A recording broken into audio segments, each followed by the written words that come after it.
పర్వాలేదు. మామూలు బోనమైనా, మట్టి బోనమైనా, స్వర్ణ బోనమైనా గాని,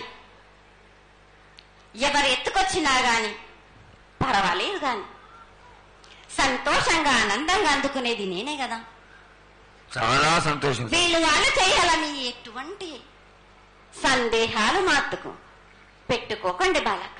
చాలా సంతోషం. నా వద్దకు వచ్చిన వాళ్ళకు ఎవరెత్తుకొచ్చినా, ఎవరు చేసుకొచ్చినా గాని, బాలలు తెచ్చినా, బాలికలు తెచ్చినా గాని సంతోషంగా ఆనందంగా తీసుకునే భారం నాది, సంతోషంగా అందుకునే భారం కూడా నాది.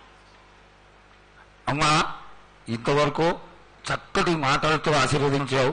అలాగే ప్రకృతికరమైనటువంటి గాలులు ఏ విధంగా కొడతాయి, ఎండలు ఏ విధంగా కాస్తాయి, కాడి కొంటలని సస్యశ్యామలంగా ఉండటం కోసం ఎలా ఆశీర్వదిస్తావు, తదనంతరం ఆది వ్యాధులతో బాధపడుతున్న వాళ్ళందరినీ ఎలా ఆశీర్వదిస్తావు, ఈ యొక్క చక్కటి మాటలు నీ ముఖం ద్వారా తెలియజేతల్లి.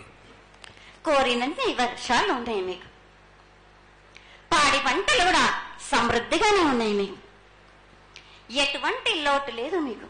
కానీ మీరు మాత్రం ఆనందంగా సంతోషంగా ఉండండి. మరి ఎటువంటి అనుమానాలు పెట్టుకోకండి. నన్ను నమ్మిన వాళ్ళకు నేను తప్పకుండా మీ కోరికలు తీర్చడానికి ఉన్నాను. వర్షాలు మీకు కోరినన్ని వర్షాలు ఉన్నాయి. మీకు ఎంత కోరుకుంటే అంత విధంగా ఉన్నాయి. కానీ అంతకు మించి మీరు కోరుకోకండి. అమ్మా, నీ ఆశీర్వాద బలం ఉన్నంత వరకే మాకు సంభవిస్తాయి. దీనిలో ఏమాత్రం సందేహం లేదు.